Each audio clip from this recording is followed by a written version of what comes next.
Well, well, well. Here we are again. 15, 20 years later, talking about primal conflict. You know what? Let me give you my better side. Chopper, you've been putting on a lot of videos. Quite a few of mine. I appreciate that. I like that. In all seriousness, Chopper, you're the man. Keep doing what you're doing. Yo, man, you see Vert? Vert? I can't find Vert. Vert? Wait a second. Who was this one? Wait, Oh, is this the Chopper? This is the Chopper video. Oh, dude, my you're bad. cutting in on this? My bad. Oh, dude, that's okay. That's okay. Damn. You know what? Hold up. I'm sorry. Hold up. Let's go get Vert on the phone. Oh, no, you know what? Let's do this now. Let's be a lot easier if we did this way. Listen, Chop, you're doing a lot of good stuff, man. Primal Conflict coming at you straight up. This is how we do things. You know what? It was always something different, something on the cuff. And Primal Conflict was just that. So as you see the two of us here together, there is more of this coming along. So for you, everybody out there watching, be ready. There's a lot more independence on its way. Don't just look Fine, for Vert. that. Look for everything. Because not only is Chopper putting on the best, he's putting on not only the best, the pinnacle. Again, the pinnacle. One more time. The pinnacle. Hey, the burgers are burning. The burgers are burning? Yeah. Dude, Chopper, peace. I gotta go eat. Have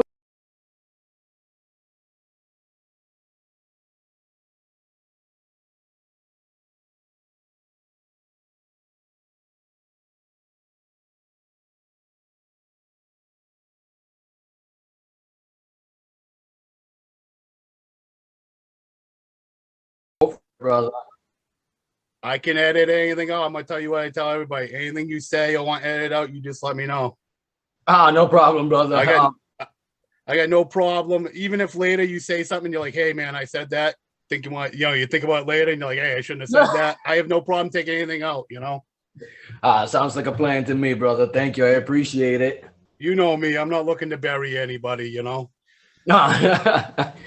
I appreciate that, brother. We can talk about anything, and I can edit it out, like even this in the beginning.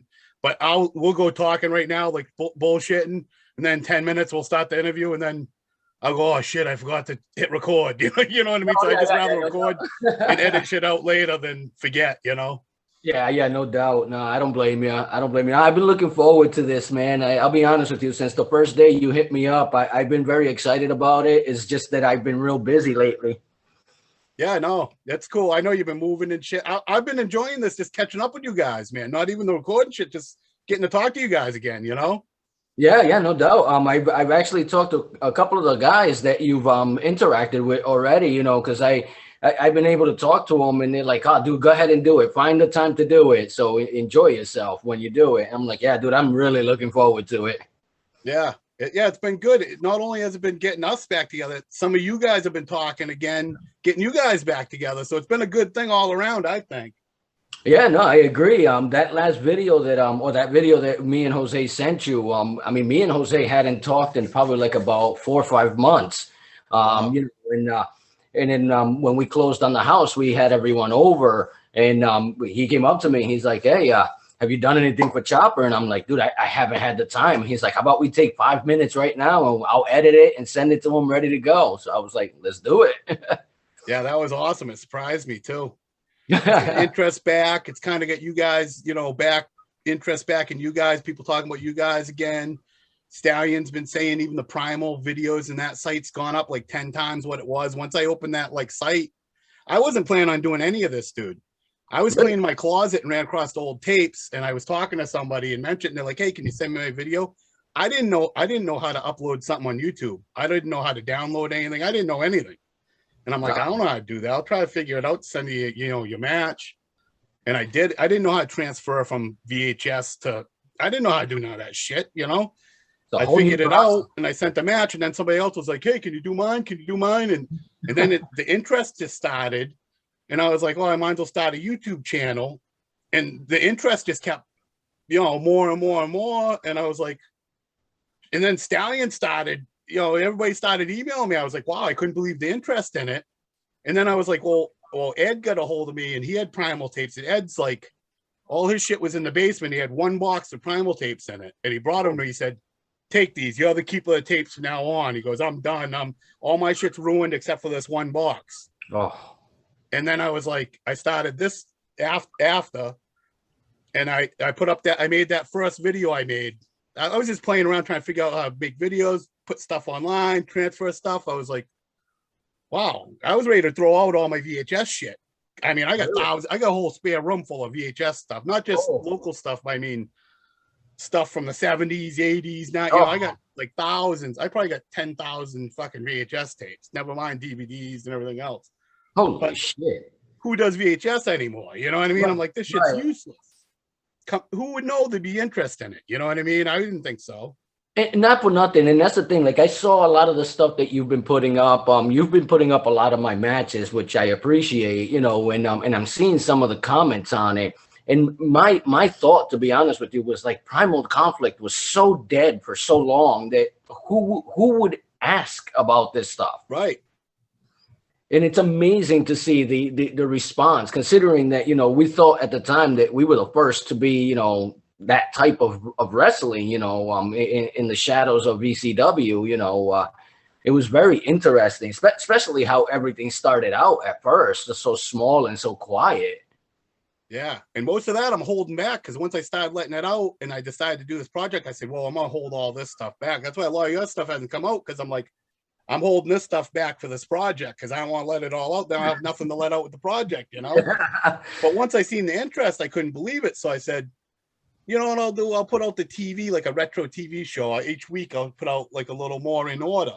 And when I made that video and said, oh, new retro Primal TV, Stallion messaged me right away. He goes, what's your idea, kid? What are you doing? He goes, I get sponsors. I can do this. I can do that. He goes, there's interest. He goes, the Primal site's been blowing up ever since you started this site. And I was like, well, I was just going to post the thing. And right when he said that, the idea popped in my head for that. I go, you know what? He goes, I'm behind you. I'll help you. Whatever you need, whatever you need. I go, really? And this popped in my head. I go, you know what? If I can do anything, what I'd like to do is post this video and do interviews with the people today and get the truth. No bullshit. You know, no sugarcoating, the truth, the rise and fall of Primal, what happened behind the scenes, true stories, you know, just stories and memories of what happened. I think that it's a good story, I think. No, and that's the thing. Like there's stuff that you're asking that I, like, me personally, I've never told anyone but like my wife or, you know, really close friends of mine within the business, that of how I got to know Primal, you know, and how I started. Because to be honest with you, and he knows this, like, me and Donnie did not get along at all prior to Primal, and I thank Donnie for that run that he gave me in Primal, which set me off to my last run ever, and it put me in a good spot to do that last run. You know, and then me and Donnie became pretty good friends. But dude, me and Donnie hated each other at first, especially coming out of NEWA. And Donnie was good with it. He goes, whatever you need. And I go, you're good with everybody saying? He goes, yep. And he was like, I was like, all right. He turned out to be such a nice guy, you know. Like, I got so glad that, you know, we were able to put our differences aside and see what he had in his head. And that's kind of where it took off. And you're absolutely right. You know, even from back then, every time I approached him with something about my character or anything, he was like, dude, if that's what you want to do, that's what you're going to do. It's your character. So it's your go or your murder. So yeah, it's just turned into so much. And into that, he's like, I don't know, kid, this might turn into like a reunion or new guys coming in. He's like, this has caused so much interest. He, like, when that thing happened with Jericho and AEW, I don't know if he's like, look what's going on. This stuff's coming back, kid. This stuff's coming back. He goes, look at all the interest you got. I've been doing this, what, not even 4 months. I've got almost 80,000 views on my page. Holy crap. Yeah, not even trying. Crap. I mean, a lot of that, the women's wrestling, I've been putting a lot of that up because that's getting a lot of views and interest. So what I've been doing is putting that up and that then mixing in the local stuff. So that's getting all them views, eyes on you guys. You know what I mean? And now I'm doing these interviews, and now I want to do career interviews on the side, like I just did with Joe Bruin. I want to start mixing them in. And I don't know if you watch any of that stuff I've done. Yeah, I watched most of those. Now I'm inserting the clips of I'm just learning all this stuff. That's the first one I've done is Joe Bruins. I didn't know how to do none of that shit. If you watch, dude, great. you watch part 1, there's no clips or anything in it. Then you watch part 2, there's a little more. You watch part, like, I'm learning. That's the first one I did. I learned each one. You notice I get better.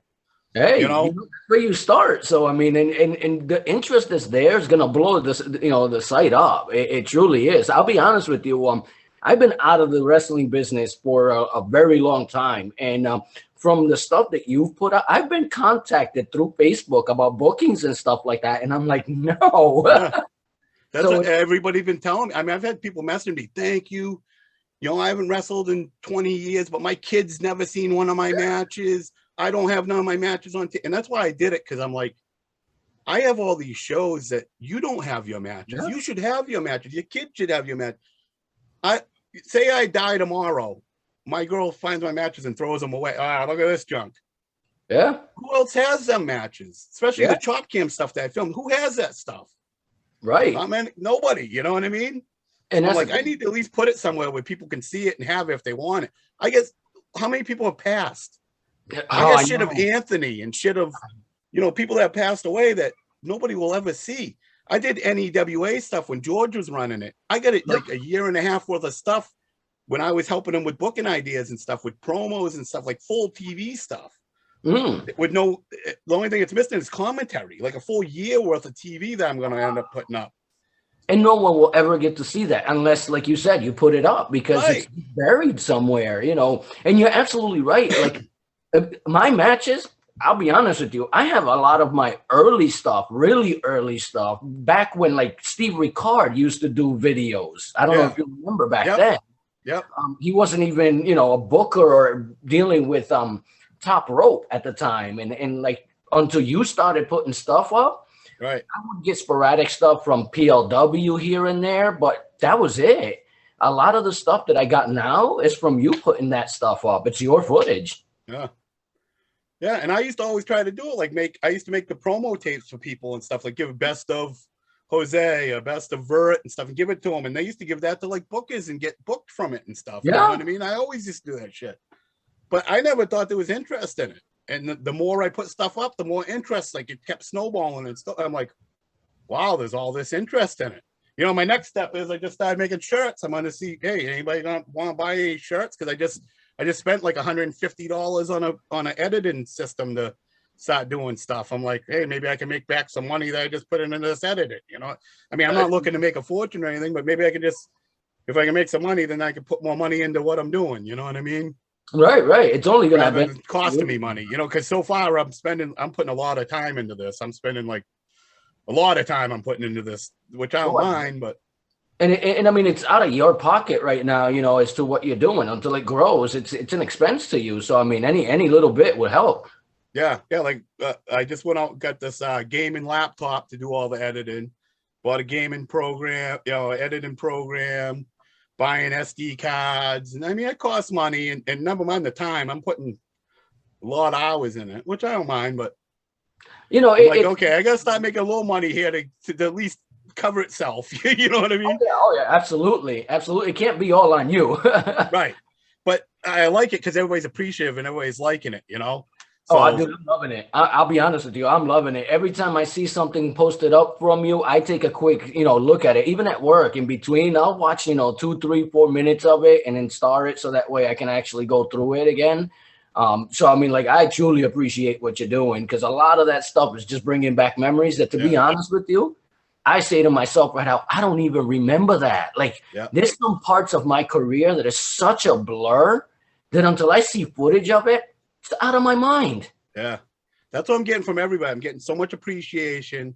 I'm getting so much like, I don't remember this. Thank you for doing it. You do it for me. I wouldn't be still doing it. As honestly, I never planned on this. Like I said, I put up a video. I've been learning more and more. I didn't plan on learning all this shit, doing all this shit. And I didn't plan on doing all, but it's been so much interest and there's been so much appreciation. It makes me want to do it. You know what I mean? Yeah. And I've had all this shit. I've always wanted to do something with this stuff. I know. I mean, you started somewhere for some reason. So, I mean, now you're getting the benefit of being able to use your own footage that no one had. I mean, I started doing it because I used to be a tape trader. And I had a guy up in Canada that used to tape local events, and he used to tape them and send them to me. So he was like, hey, why don't you tape local events at your place and send them to me? That's the only reason I started taping. Oh, okay. And I started taping. I taped the WWA show, and they busted me and told me I couldn't tape, and they kicked me out. And then I went to another one, and they kicked me out. And then I went to Body Count. The first couple of events, I'm hiding because I'm afraid I'm going to get kicked out. Body Count, when Jamie Payne gets set on fire, I'm hiding because I'm like, oh, geez, I caught that. Like, if somebody catch, and it was right. I was thinking of New Jack when he did the mass transit. And if you remember RF Video getting all the trouble, and I'm like, oh, geez, they're going to catch me with this video. I'm going to be in court and all this stuff. Like, I'm like, I didn't know where it was going to go. But so a lot of people are like, that my earlier videos aren't as good because I'm kind of hiding in the crowd and stuff, not wanting to get caught. As I got more comfortable, I started stepping out and I wish I had known earlier, like you guys, and been like hopping over the rail going, hey, let me get up on the ring. Let me do this. Like, later I started getting more when I got to know George and stuff with NEWA. He was like, dude, come film this. And Jose, when he started doing the P3 and stuff, he was like, no, please come film this. And I was like, oh, you want me to film? Can I do promos? Can I do this? Yeah, do it. And then when I started getting comfortable doing the promos and stuff, my stuff started getting better and better and better. The only thing I never got was commentary, because I never wanted to be commentary because I'm not a good talker, and I never wanted to be in front of the camera. Like even this, I never wanted to do this. I hate being in front of the camera. It's just time to get to a point where hell, I'll do it. I'm the same way. I'll be honest with you. When I got into wrestling, I actually got into it for reasons of me trying to get out of my shell. I was a really, really internalized kid when I was younger, and I was always to myself until I got to the age of like 14, 15. So, like when I got into wrestling, I was like, this could be something that gets me out of my shell. And it surely did, because I was able to put on a different character and feel different doing it. So wrestling helped me out in a long, long way.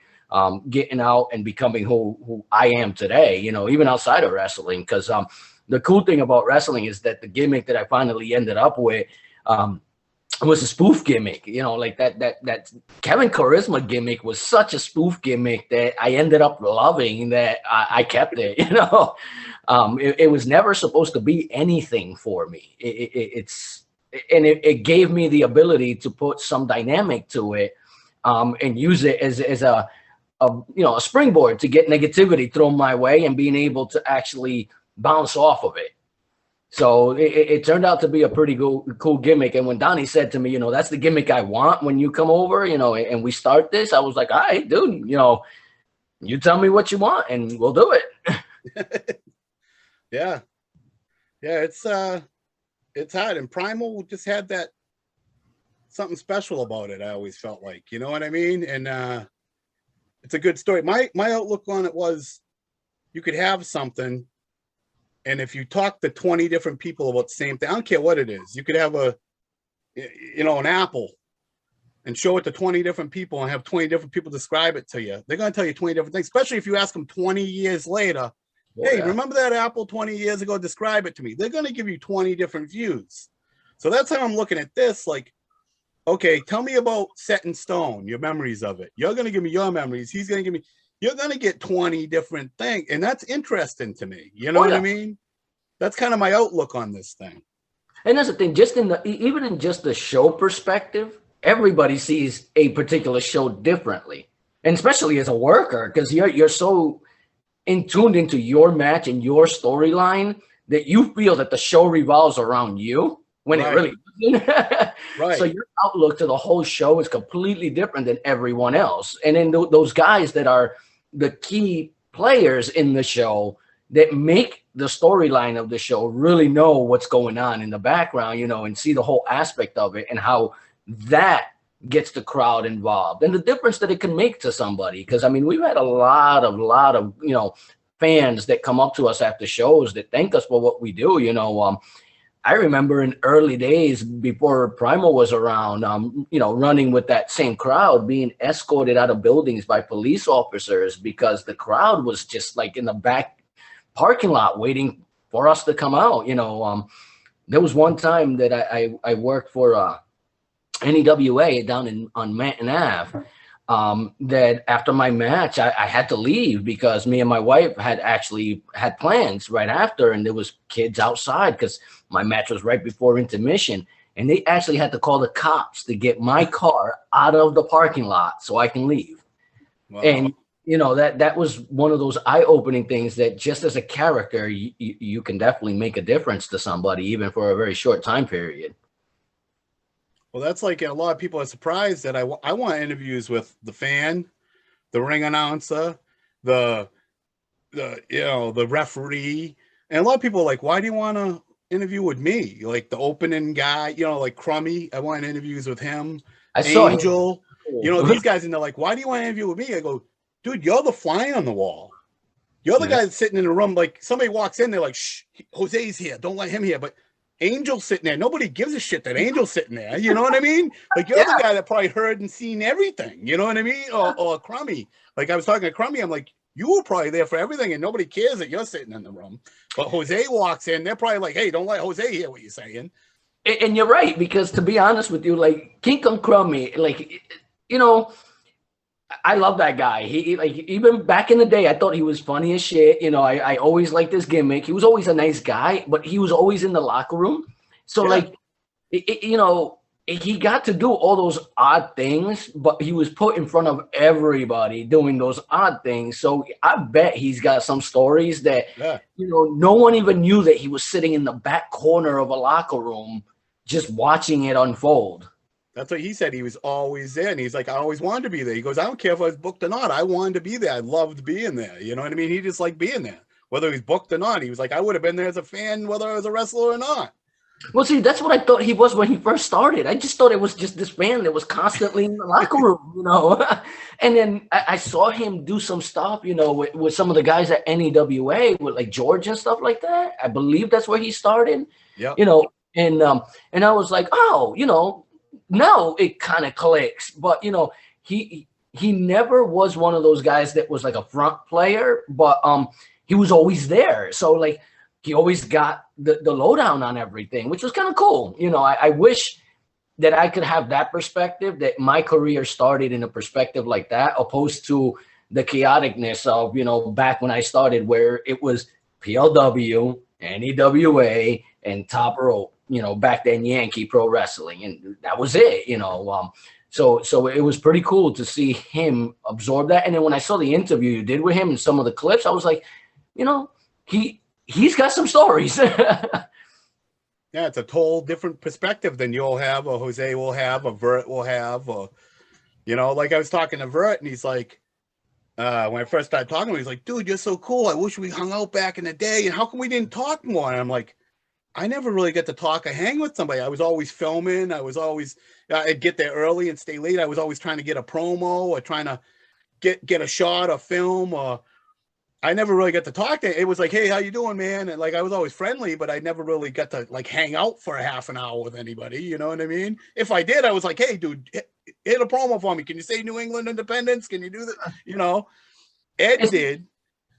That would have been cool back in the day. See, because like I'll be honest with you, me and Vert, when we were running, even with Jose, and even later when we went to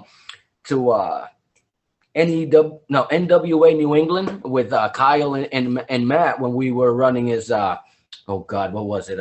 Impact Inc. Nope, no. When it was just me and Vert, and it was substance abuse. Like we were just all about letting the business out. Like back in that time, we wanted everybody to know the business, kind of like, behind the scenes and what the guys did, because of the stigma of back then. It was like there wasn't really this whole, you're going to get a contract, and those companies were coming out where, they were trying to hold the indies to a contract, and there was so much happening at that moment that everybody had an opportunity to shine. And me and Vert were just like, you know what, let's let people do their stuff. Let them just go out there. And if we're the guinea pigs and they got to do it on us to show everybody else what they can do, we've already shown people what we can do. So why not? And we just uncorked back then. And we wanted everybody to know the behind the scenes look of the business. And it got squashed a lot. I believe I was there for your last match. Wasn't your last match at the block party for Joe Bruin down there at Whole Foods? Yeah. It was him. Actually, no, it was TJ Richter. Yeah, for Joe Bruin down there at the block party, wasn't it? At the block party across from Whole Foods. Yes, at the yes, That he was the was. last wrestling event I went to. Oh, really? Really? Yeah. That was my very last match as far as that I consider within my run. Because I did a couple of favors over for Chris in Showcase Pro Wrestling. Oh yeah. I What's did that, Blackheart?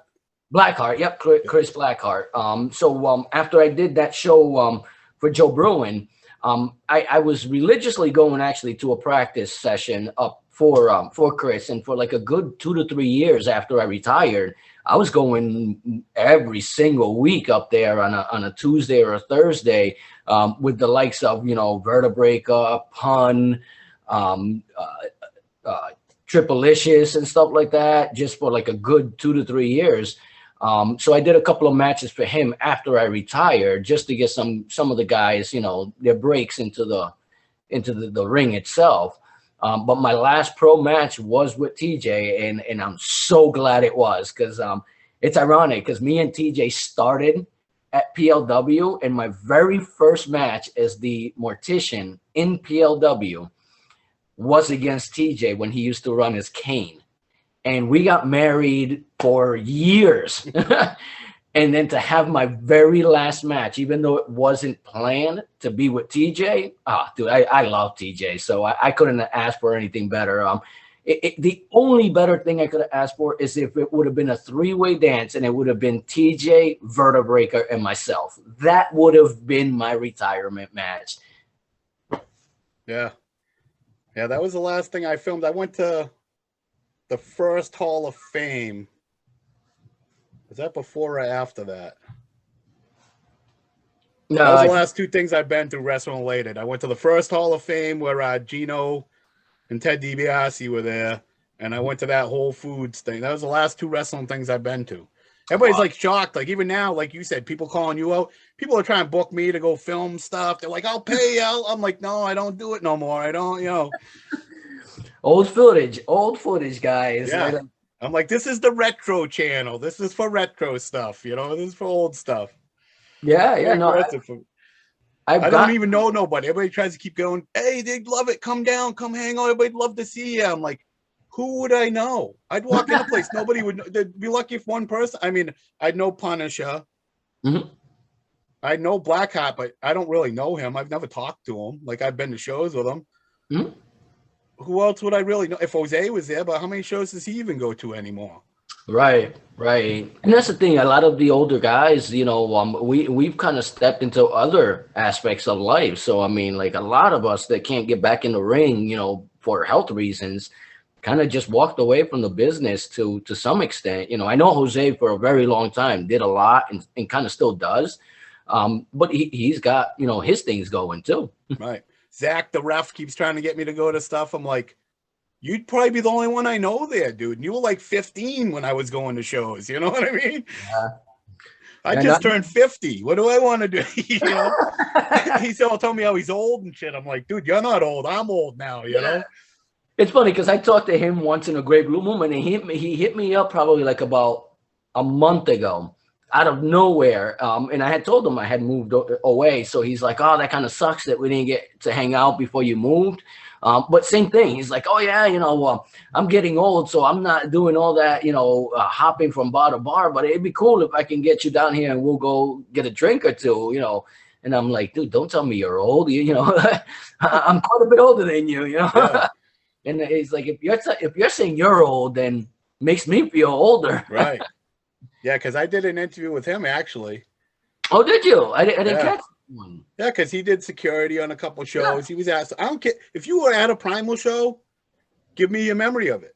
Oh, I'm going to have to look that up because you know what? I haven't put it up yet. I'm saving it for the documentary. I got a lot in the bag, man. I got a lot that I've been doing. I got a couple with Vert. I got Jose. I got Pun. I got a lot I haven't posted. I'm saving them to put out when I can't wait. I'm waiting to put them all together when I get it together.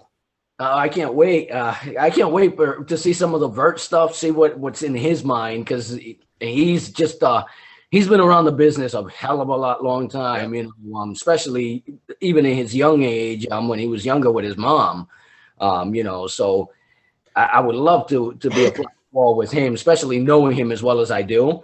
And his family, I would love to see that. And then with Zach, man, his must be interesting because he's got that young guy early in the business perspective. Yeah.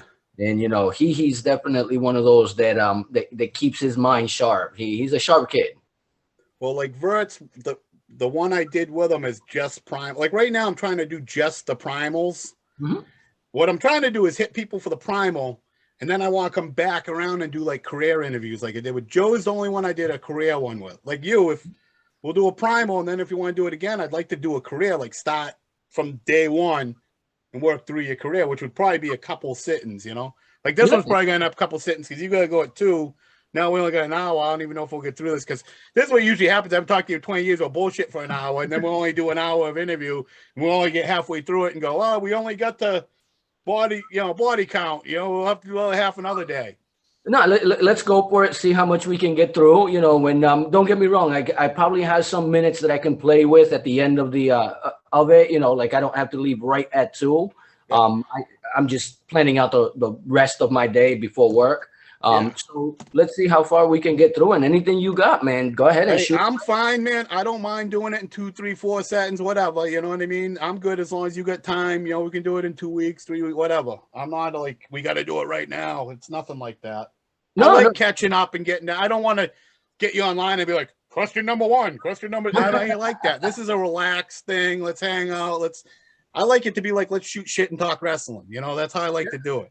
No, I appreciate that, man, because honestly, this is nostalgic for me. Like my head is going a million miles right now because just seeing you and knowing where this is all coming from, it's just lining up things for me as I'm sitting here speaking. So right. If I seem that my thoughts are out of order, it's because I'm literally thinking of how to put them in line. Well, that's fine. But I think that's why people like doing them with me, because I'm not all business. I'm more, hey, we're hanging out, you know? We're old friends talking wrestling. That's how it should be, you know? I appreciate that. I even got a little sheet. Nice. So do I. I wanted to rewrite them neater so I could read them, but I didn't get a chance to do that. Yeah, no, I actually typed them up because I was like, I can't read my handwriting. I was writing so fast. So I actually typed them up because I'm like, I got to get something good out of this for them. Cool. All right. So we'll start it now. You want to get started? And you Sure. just let me know when we get close to, you got to go. And Sure. anytime you want to take a break, just let me know. Just pause and say, let's cut it for a second. You know, I can cut anything out. We just need a pause in between. And anytime you want to break away from topic to a different topic, just give a pause. Okay. You know what I mean? All I need is a pause. A lot of people like go from one topic to the next, and then I want to edit, and it's hard for me to edit if they, flow into things. No, definitely. If we go from topic to topic, I'll make sure I'll do a 2, 3 mental count for you. Yeah. All I need is a couple seconds.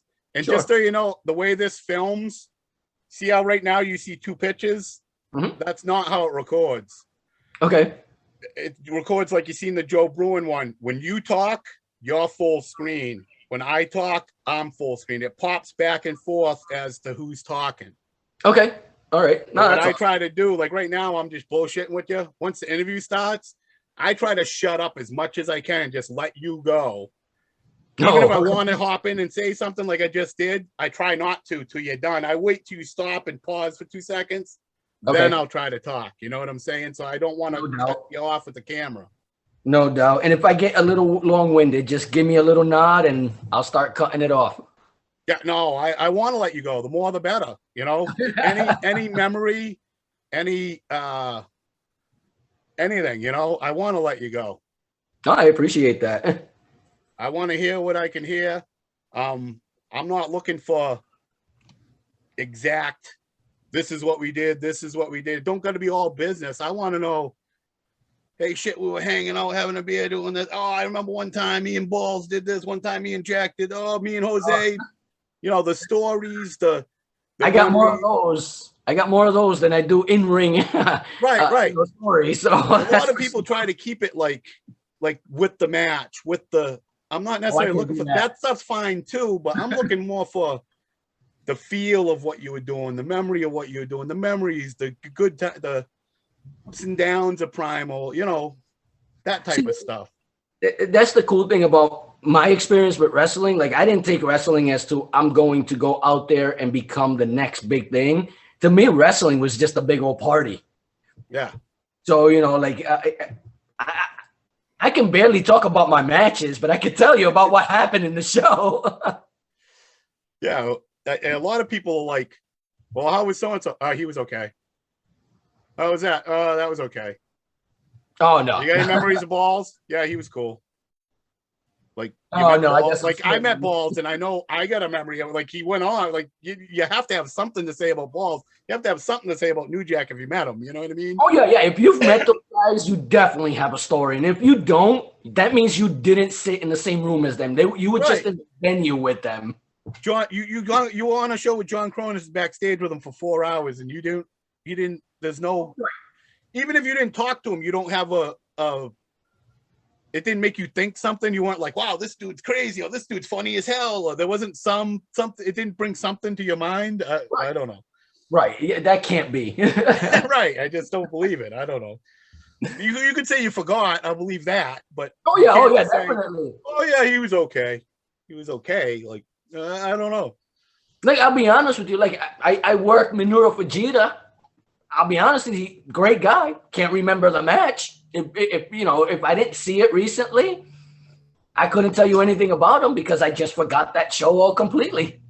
Yeah, which is awesome because Minoru Fujita, that's a huge thing. But I could see that he probably don't have the personality and the language barrier. I could see that a little more. When he came down to work with, like, we worked through a translator at that point. So it was like, it was super hard to get across. And we were on the roof of that place working out our match. So it was like the wind and then a translator that didn't wrestle. So. No kidding. Oh, yeah. Oh, yeah. But see, that's a story on itself right there. You could talk about that. Hey, we had to go up on the roof. There was wind going. Trying to translate. That's a story right there. You know what I mean? Oh, yeah, definitely. Better than the match, I'll tell you that much. I was excited about him coming in. I got his autograph. It's in China, Japanese or whatever, Chinese. Oh, that's cool. That's cool. I thought I even had it. I was very very thrilled when I was told that I was gonna work with him. You know, like when they all came down from Combat Zone and brought those guys in and they told me, you know, hey, you're gonna work Minoru. I was like, are you serious? And they're like, yeah, we're gonna put you with him. I'm like, let's do this. Yeah, that was a big deal then. Oh, I yeah. remember a lot of people were like, who? I'm like, Minoru Fujita. You don't know who he is? Minoru Fujita. Like, I remember back then, me and Ed used to watch all that stuff. We used to get the big Japan stuff. We used to always go to him, dude, you gotta book this guy. He'd be like, who? We'd be like, go look him up. We'd give him tapes and stuff. He'd be like, oh, okay. We were telling him for like a year, dude, CZW guys, you gotta call CZW. You gotta call, because me and Ed used to get like every tape. Like, we were following CZW since the beginning. Since they were at the old building and they were working outside when Nick Gage was like 17 and stuff when he first started. We were watching it since then. Wow. We were always telling Stallion, these are the guys you gotta get. And he'd be like, nobody's ever heard of them. You know, we were like, no, we're telling you. When they got up here, you know, and we did stuff with them, we were so excited. Like, you know, Z-Bar and you know, when Homicide came down with them, I believe it was, you know. Ruckus. Ruckus, that's it. And, you know, like, we were excited. And I mean, at that point, when they came down, like, ironically, Jose, myself, Vertebrae, we were running hot at that time. So it's like, we got privileged to work with them. And that was awesome. Like, that was experience that I got in the ring that I thought I would never get. Yeah, I wish that kept going because that could have turned into something big. Between bringing in the ECW guys, the CZW guys, and you guys, like, if Primal kept building, that could have turned into, I mean, that's what I see. That there was so much potential there, man. Tell me about it. Tell me. If the shit didn't crumble, after shit didn't keep getting canceled and stuff, that would have. That's part of the big story there, you know. Oh yeah, and see, being behind the scenes on that stuff, and like hearing Jose and Donnie talk about it, and getting involved to some degree, and seeing that rapid decline was so heartbreaking back then, man. Like, in all honesty, when Primal started having its problems, I didn't know what we were gonna do, and it deflated the hell out of me. Like when I thought I was gonna end at Primal, and that was gonna be, you know, just the end of my wrestling career. So I'm glad it wasn't, but Primal definitely was a springboard that you didn't see back then. I didn't see that when I was working it. Yeah, that's a lot. What I want to get into and cover in this thing is what people thought. Like, did you see it becoming a big thing? Did you have big plans? Did you think it was going to blow up and become big? Did you think it was going to get into pay-per-view? Did you think it was going to, you know, with Balls and everybody coming in, did you think it was just another indie? Did you think it was going to, but we'll get into all that. Let's do this. You know, was it deflated? You know what I mean? Because I think a lot of fans thought that. A lot of fans were like, this is the next ECW. This is, you know, because there was talks of that. I remember when I was coming in, like, man, this stuff's trying to work the pay-per-view. This thing could be big, you know. First it was Cronus. Oh, whoa, now we're seeing Balls. Oh, now we're seeing New Jack. Oh, now we're seeing Sandman. Oh, then Abdullah Butcher. They're talking about Abdullah Butcher coming in. Whoa, what's, you know, that's from our point, that's what we were seeing. And that's what we wanted to give people. What's that? That's exactly what we wanted to give everybody. That you didn't have to go to Philadelphia, and you didn't have to go to New York or across the country to see these guys. You can see them locally. Yeah. And just the stuff you guys are doing was different. And I don't know, there was a lot in there. So much done right, but little things are being missed, I think, here and there, that I think they should have kept a little more of a mixture. I think they started going too far one way with it. You should have kept the Minoru Fujitas and that stuff. Like, you know, bring in the technical guys that are going to stretch you. Bring in the high flyers. Bring in the blood and stuff, and keep that ground base. I think they went. They were going too. Yeah, our shows became our shows became very fragmented. We started out with a vision, and we started out with a program, and then once we got bigger than the program, we didn't know where to go. Right. And we just started bringing in, as we got more money, we brought in bigger names. And then once we got to that level and the money ran dry, we couldn't even bring in the other money. Yeah. So we kind of just went from a high to a stagnant stop. And and it was Stars and Revere. Stars and Revere. Then you went Wakefield. Yep. And then you went whatever, World of Soccer, then you went Bill Ricker, then you went, it was like, and then it was a bunch of cancellations and a bunch of reschedules, and it was like, everybody was like, you know, the basis was from Rhode Island, and then you had a little bit in the Revere area, and everybody was like, all right, now they were trying to follow you, but they were like, you know, a bunch of cancellations, and it was just kind of like, I think that was a problem. I think a big problem. Yeah, it was like, if you stayed, even if you couldn't have them venues, if you stayed in the area, you know, found another venue close by, hey, we'll travel an hour this way or an hour that way, but geez, we're going.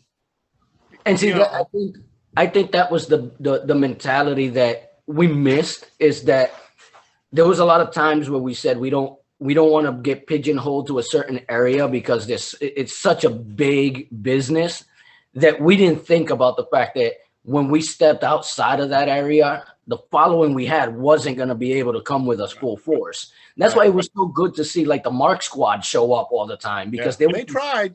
Guys. Right. And not for nothing, like I love those guys because they made my gimmick so much easier. Because with a name like mine, there was a purpose for the name being what it was and not having a gimmick, that they fell right into it. So I knew that any show I went to, if they were there, I had my gimmick set. And then when they couldn't make it to certain shows, or you couldn't define who was the baby, who was the heel because of script, it became hard. Yeah. I remember Stallion arguing about the heels and the faces. He didn't like he's like, no, I'm like, dude, you need heels. That they're doing the same thing in AEW now. They're arguing, you don't need heels. You need heels and faces. I don't care. You need to hate somebody. You need to like somebody. Right. You need to tell the story. And the story can't be told from the same perspective. And the perspective in wrestling is baby, heel. So you can't have them both be the same thing and tell a good story that can be viewed in two different perspectives. So, I mean, you're right. I think wrestling definitely needs a story. You know, and back then, hence the reason why Jose, myself, and I believe it was either Vertebrake or Pretty Boy that called ourselves the Independent or Independent Inc. And it Yep. was that whole mentality that we weren't going to sign with somebody because there were so many people. So we kind of took our fan base and tried to make it bigger, but the fans couldn't follow us. I just did an interview with Pretty Boy Oh, did you? last week. Yeah. Great guy too. Great guy. Get along with him every time I see him. Love that guy. Yeah. Yeah. I finally got him down and he loved it. He was all excited to do it. He's like, I love talking to business. He was all excited. You know, every time we run into each other, every time we see each other, that's exactly what we do is just talk about the business. He wants to do something, one of these with the independents, like a sit down at a table with all the independents. I would love to. If you can make that happen, you can count on me for That's sure. what I told him. I said, I'll do it. I said, it's Jose. It's basically dependent on Jose. I brought it up to Jose and he was kind of like, you know, Jose, he don't give you an answer. At least. Yeah, he doesn't. He doesn't. And he's so wound on what he's doing that, you know, it's tough for him to make that solid decision in the moment. Right. But yeah, dude, I'll be honest with you. I think that would be such a fun interview, you know, something that we can sit down and just us three not being able to be in the same room in so many years, you know, just because of life. Right. And being able to talk about the business, oh my God, the memories that would come back. That's what he said. He wanted to meet somewhere and have it all at the same table, and then you all bounce off of each other. It would be good. But I didn't want to hit him with too much because I was hitting him with. Only did half the Primal interview with him, so I still need the other half. And then I was like, hey, when you're done with this, I want to do a career one with you, which you would be a long one. Yeah. And then he brought that, and I'm like, oh, and Pretty Boy's talking about doing an independent. Like, yeah, I want to spend the next month with you, Jose. You know. So now, whenever you're ready, let me know. Yeah, let's get something down here. At least get a little bit of footage. I'm going to intro you in, and we'll start from there. Sure.